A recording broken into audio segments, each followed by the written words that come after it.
Piektdienas vakars, satumst, no Vanča tilta nobrauc pēdējā mašīna. Skriešana tātad sāksies šeit. Un viss sākas! DJ Gaismas ugunis pirmo reizi Latvijā Okartes nakts skrējiens. Būs slēgta Valdemāra iela, arī Vanča tilts, tātad pāri Vanča tiltam un atpakaļ. Visa ceļa garumā būs DJ. Tie, kuri galīgi nevar noskriet tos 4,5 kilometrus, pat nevar viņus noiet, tad tiem būs atsevišķa programma šeit pie Kongresnām. Uzstāsies dažādi jaunie mūziķi un arī jau labi pazīstamie.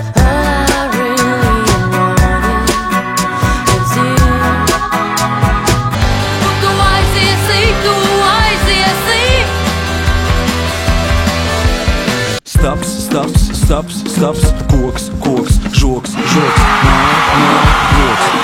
vai. Staps, koks, žoks, māj, roks, vai.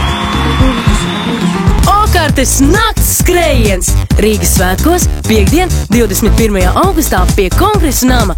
Starts 10. vakarā. Reģistrējies nosūtot īziņu. Uzzini vairāk www.okarte.lv.